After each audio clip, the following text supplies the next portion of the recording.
எல்லோருக்கும் வணக்கம். என் பெயர் என் குடும்பத்தின் அடையாளம். வரப்போகிற குரூப் எக்ஸாமை நீங்கள் ஃபஸ்ட் டைம் அட்டன் பண்ணுறீங்க அப்படின்னாக்கா கண்டிப்பாக இந்த பேசிக் இன்ஸ்ட்ரக்ஷனை தெரிஞ்சுட்டு போங்க. இந்த 10 டேஸில் நமக்கு நிறைய ப்ரெஷர் அப்படிங்கிறது இருக்கும், நிறைய டென்ஷன் இருக்கும், படித்தது எல்லாமே மறந்த மாதிரியான ஒரு ஃபீல் அப்படிங்கிறதும் இருக்கும். ஸோ இதெல்லாம் எதுவுமே நினச்சி நீங்கள் பயப்படாதீங்க. இந்த பேசிக் இன்ஸ்ட்ரக்ஷன்ஸை தெரிஞ்சுட்டு போயிட்டீங்க அப்படின்னாலே நம்ம எக்ஸாம் ஹாலில் ஈஸியாக அட்டன் பண்ணிடலாம். எக்ஸாம் ஹால் ப்ரெஷர்ஸ் அப்படிங்கிறது அது வேறு மாதிரி இருக்கும். ஸோ ஒரு எக்ஸாம் ஹால்குள்ளே இதெல்லாம் இருக்கும் அப்படின்னு சொல்லிட்டு எக்ஸ்பீரியன்ஸாக இருக்கிறவங்க சொன்னாங்க அப்படின்னாக்கா ஸோ இதெல்லாமே உங்களுக்கு ஓவர் கம் பண்ணுறதுக்கும் ரொம்பவே யூஸ்ஃபுல்லாக இருக்கும். இந்த வீடியோ அதுக்கான வீடியோ தான். கண்டிப்பாக உங்களுடைய ப்ரெஷரையும் உங்களுடைய டென்ஷனையும் குறைக்கக்கூடிய வீடியோவாக இந்த வீடியோ இருக்கும் அப்படின்ட்டு நான் நினைக்கிறேன். பேசிக் இன்ஸ்ட்ரக்ஷன்ஸ்னு எடுத்துக்கிட்டிங்க அப்படின்னாக்கா எக்ஸாம் ஹாலில் நீங்கள் எப்படி இருக்கணும், எப்படிலாம் இருக்கக்கூடாது அப்படிங்கிறது தான் இந்த வீடியோவில் நீங்கள் பார்க்க போகிறீங்க. ஃபஸ்ட்டு இன்ஸ்ட்ரக்ஷனை நீங்கள் எக்ஸாம் ஹாலுக்கு 9 o'clock பிஃபோராக இருக்கிறதுக்கு ட்ரை பண்ணுங்கள். ஓகேங்களா? ஸோ அந்த 9 o'clock ஏன் சொல்கிறேன் அப்படின்னாக்கா நமக்கு அந்த டைமில் தான் நிறைய ப்ராப்ளம் அப்படிங்கிறத நம்ம ஃபேஸ் பண்ணுவோம். அதனால் 9 o'clock பிஃபோராக நீங்கள் இருந்தீங்க அப்படின்னாக்கா 9:30 எக்ஸாமுக்கு நம்ம காமாக இருக்கிறதுக்கு ரொம்பவே யூஸ்ஃபுல்லாக இருக்கும். செகண்ட் இன்ஸ்ட்ரக்ஷனு நமக்கு 9:15க்கு கொஷின்ஸ் அப்படிங்கிறத கொடுத்துருவாங்க. ஓகேங்களா? அந்த 9:15லேருந்து 9:30க்குள்ளே 15 மினிட்ஸ் அப்படிங்கிறது டைம் இருக்கும். இந்த 15 மினிட்ஸில் உங்களுடைய கொஷின் பேப்பர்ஸில் இருக்கக்கூடிய கொஷின்ஸ் நம்பரு அதே மாதிரி கரெக்டாக பிரிண்ட் ஆயிருக்கா அப்படிங்கிறத செக் பண்ணுறதுக்காக தான் இந்த 15 மினிட்ஸ் அப்படிங்கிறத கொடுப்பாங்க. ஸோ நமக்கு 9:30 எக்ஸாம் அப்படின்னாக்கா 9:15 அப்படின்றத கொஷின்ஸை இஷ்யூ பண்ணிவிடுவாங்க. நெக்ஸ்ட்டு இந்த 15 மினிட்ஸ் நம்ம சொல்லியிருந்தோம் இல்லையா, 9:15லேருந்து 9:30க்குள்ளே நமக்கு அந்த 15 மினிட்ஸ் டைம் இருக்கும். அப்படி கொஷின்ஸை நம்ம செக் பண்ணும்போது இப்போ டேரக்ட் கொஷின்ஸ் அப்படிங்கிறது நிறையாவே இருக்கும். குரூப் 4 எக்ஸாம்ன்றதுனால டேரக்ட் கொஷின்ஸ் அப்படிங்கிறது நிறையா இருக்கும். அந்த 15 மினிட்ஸில் உங்களால் எவ்வளோ கொஷின்ஸை மார்க் பண்ண முடியுமோ அவ்வளோ கொஷின்ஸை நீங்கள் மார்க் பண்ணிக்கோங்க. ஏன்னா அந்த 3 ஹவர்ஸில் நமக்கு ஒரு 10லேருந்து ஒரு 15 கொஷின்ஸை நம்ம மார்க் பண்ணிட்டோம் அப்படின்னாக்கா அந்த 3 ஹவர்ஸில் இந்த கொஷின்ஸ்க்கான ப்ரெஷர் அப்படிங்கிறது நமக்கு கம்மியாயிடும். ஓகேங்களா? ஸோ இதை மார்க் பண்ணுறது நீங்கள் நிறைய தெரிகிற மாதிரி மார்க் பண்ணாதீங்க. எப்படியும் ஒரு பென் அப்படின்னாக்கா பென்சில் வச்சு தான் நீங்கள் செக் பண்ணுவீங்க. அப்படி செக் பண்ணும்போது லைட்டாக ஒரு டாட் மாதிரி வச்சுக்கோங்க. கொஷின்ஸில் உங்களுக்கு கரெக்டான ஆன்சரில் சின்னதாக ஒரு லைட்டாக டாட் மாதிரி வச்சுக்கிட்டீங்க அப்படின்னாக்கா இந்த 10 to 15 கொஷின்ஸ் உங்களால் மினிமமாக எவ்வளோ டாட் மார்க் பண்ண முடியுமோ அவ்வளோ மார்க் பண்ணிக்கோங்க. நான் சொல்கிறது ஒரு 10 to 15 அப்படின்ட்டு சொல்கிறேன். இதுக்கு மேலே இருந்தாலும் ஓகே, இதில் கம்மியாக இருந்தாலும் ஓகே. எதுவாக இருந்தாலும் அந்த ப்ரெஷரை கம்மி பண்ணுறதுக்காகத்தான் இந்த கொஷின் செக் பண்ணும்போதே நீங்கள் இதுக்கும் மார்க் பண்ணி வச்சுக்கோங்க. ஃபோர்த் இன்ஸ்ட்ரக்ஷன்ஸ் அப்படிங்கிறது ரொம்ப ரொம்ப முக்கியம். நீங்கள் எந்த மாதிரி ஆர்டரில் கொஷின்ஸ் அட்டன் பண்ணுறீங்க அப்படிங்கிறது உங்களுக்கு தெரியும். நான் எப்பயுமே தமிழ் அப்படிங்கிறத ஃபஸ்ட் அட்டன் பண்ணுவேன், செகண்டாக மேக்ஸ் அட்டன் பண்ணுவேன், தேர்டு தான் ஜிஎஸ் அப்படிங்கிறத அட்டன் பண்ணுவேன். இதில் நீங்கள் எதில் ஸ்ட்ராங்காக இருக்கீங்களோ அதை நீங்கள் ஃபஸ்ட் அட்டன் பண்ணிக்கோங்க. ஒரு சிலர் ஜிஎஸ் அப்படின்றத அட்டன் பண்ணுவாங்க, பட் நான் இந்த ஆர்டரில் தான் அட்டன் பண்ணுவேன். இப்படி நீங்கள் அட்டன் பண்ணும்போது தமிழுக்கு மேக்ஸிமமாக 45 மினிட்ஸ் தான் நீங்கள் எடுத்துக்கணும். ஓகேங்களா? மேக்ஸிமமாக நான் சொல்கிற டைமு. மேக்ஸுக்கு 45 மினிட்ஸ். ஓகேங்களா? இதுலேயே நீங்கள் ஒரு 1.5 ஹவர்ஸில் தமிழையும் மேக்ஸையும் முடிச்சிட்டிங்க அப்படின்னாக்கா ஜிஎஸில் நமக்கு நிறைய யோசிக்கிற மாதிரி இருக்கும். நிறைய இன்டைரக்ட் கொஷின்ஸ் அப்படிங்கிறது வரும், இந்த கூற்று காரணம் அப்படிங்கிறது மாதிரி வரும், இன்கரெக்ட் அப்படிங்கிறது வரும், கரெக்ட் அப்படிங்கிறது வரும். நிறைய கொஷின்ஸ் நமக்கு ரீட் பண்ணுறதுக்கு டைம் எடுக்கும். அதனால இந்த 1.5 ஹவர்ஸ் அப்படிங்கிறது ஜிஎஸ்க்கு வச்சுக்கோங்க. நீங்கள் இந்த 1.5 ஹவர்ஸ்லேயே குயிக்காக தமிழையும் மேக்ஸையும் முடிச்சுட்டு நீங்கள் மீதி இருக்கிற டைமை ஜிஎஸ்க்கு கொடுத்தீங்க அப்படின்னாலும் ஓகே. ஏன்னா நம்ம தமிழ்லையும் மேக்ஸ்லேயும் நிறைய விஷயங்கள் நீங்கள் தெரிஞ்சிருப்பீங்க, அதனால உங்களால் ஈஸியாக ஃபேஸ் பண்ண முடியும். பட் ஜிஎஸ் அப்படிங்கிறது அப்படி இருக்காது.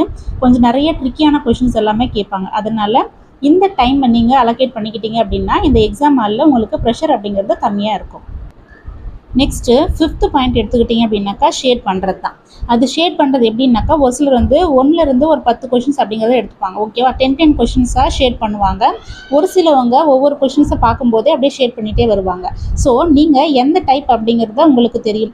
நீங்கள் பல்காக ஒரு 10 கொஷின்ஸ் அப்படிங்கிறத நான் ஷேட் பண்ணுவேன் சிஸ்டர் அப்படின்னாலும் ஓகே, இல்லை ஒரு கொஷின்ஸ் நீங்கள் ஷேட் பண்ணாலும் ஓகே. பட் எதுவாக இருந்தாலும் இந்த ஷேடிங்கில் மிஸ்டேக் இல்லாமல் பார்த்துக்கோங்க. இது ரொம்ப ரொம்ப முக்கியம். ஓகேங்களா? ஸோ நீங்கள் பல்காக ஒரு 10 கொஷின்ஸை 5 கொஷின்ஸ் அந்த மாதிரி ஷேட் பண்ணாலும் ஓகே. அப்படி இல்லைனாக்கா ஒரு கொஷின்ஸாக ஷேட் பண்ணிக்கோங்க.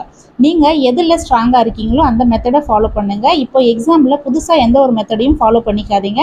ஆல்ரெடி நீங்கள் நிறைய ப்ராக்டிஸ் பண்ணியிருந்தீங்க அப்படின்னாக்கா உங்களுடைய கெப்பாசிட்டி அப்படிங்கிறது தெரியும்.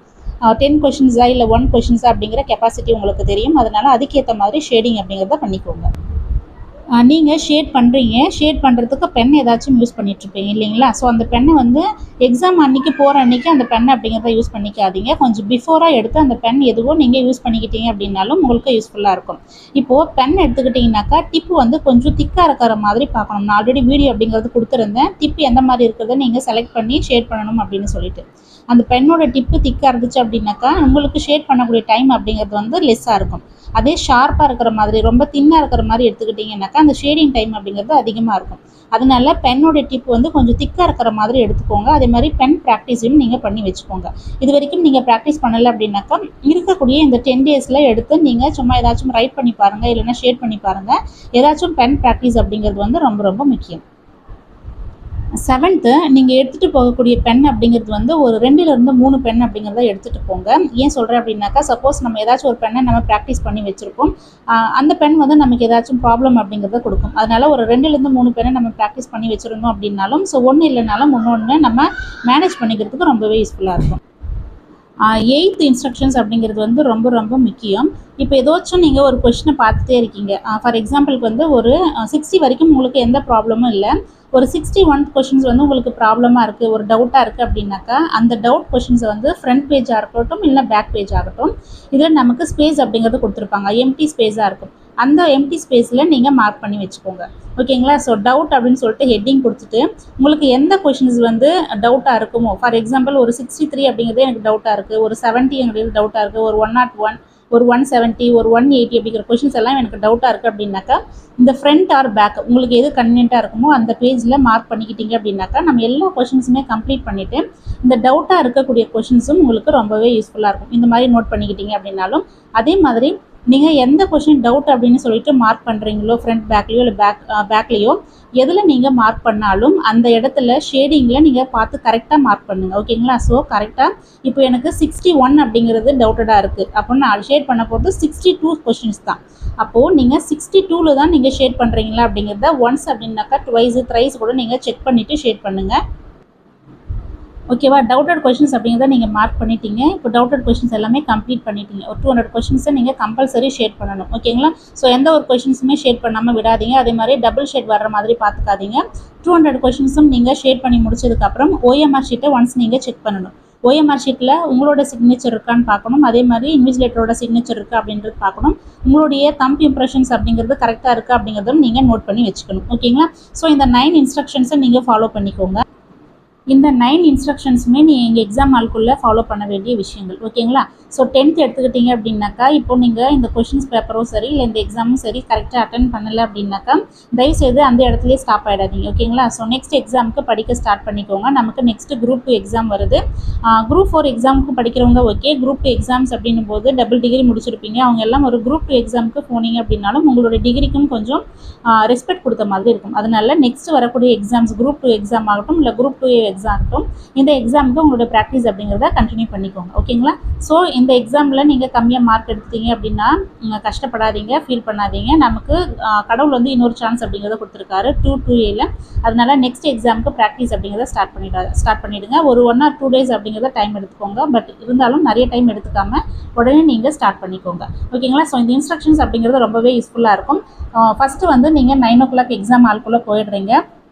9:15க்கு நமக்கு கொஷின்ஸ் அப்படிங்கிறத கொடுத்துருவாங்க. ஒரு அலாரம் அப்படிங்கிறது அடிக்கும். ஓகேவா? ஸோ 9:15க்கு நீங்கள் கொஷின்ஸை செக் பண்ணிக்கோங்க. செக் பண்ணும்போது ஏதாச்சும் மிஸ்டேக்ஸ் இருந்துச்சு அப்படின்னாலும், கரெக்டாக பேஜ் இல்லை பிரிண்டிங் வந்து கரெக்டாக இல்லை அப்படின்னாலும் நீங்கள் உடனே இன்விஜிலேட்டர்கிட்ட கொடுத்துருங்க. செகண்ட் அந்த 15 minutesல அந்த ஒரு 10 to 15 கொஷின்ஸ் உங்களால் மார்க் பண்ண முடிஞ்சது அப்படின்னாக்கா மார்க் பண்ணி வச்சுக்கோங்க. இது ரொம்பவே உங்களுக்கு ப்ரெஷரை கம்மி பண்ணுற மாதிரி இருக்கும். நீங்கள் என்ன ஆர்டரில் படிக்கிறீங்க, நீங்கள் என்ன ஆர்டரில் ஷேட் பண்ண போகிறீங்க அப்படிங்கிறத நோட் பண்ணிக்கோங்க. நான் தமிழ், மேக்ஸ், GS இந்த மாதிரி தான் நான் கொடுப்பேன். அதே மாதிரி இந்த டைம் மேனேஜ்மெண்ட் அப்படிங்கிறதும் ரொம்ப ரொம்ப முக்கியம். ஷேட் பண்ணக்கூடிய கொஷின்ஸ் வந்து நீங்கள் ஒரு பல்காக கொஷின்ஸ் ஷேட் பண்ணுறீங்களா இல்லை ஒரு கொஷின்ஸாக ஷேட் பண்ணுறீங்களா அப்படிங்கிறதையும் நோட் பண்ணிக்கோங்க. உங்களோட ப்ராக்டிஸ் எந்த மாதிரி இருக்குமோ அந்த மாதிரி. நீங்கள் எடுத்துகிட்டு போகக்கூடிய பென் வந்து கொஞ்சம் திக்காக இருக்கிற மாதிரி எடுத்துக்கோங்க. தின்னாக எடுத்துகிட்டு போகாதீங்க. ஏன்னா ஷேடிங் டைம் அப்படிங்கிறது அதிகமாகிடும்.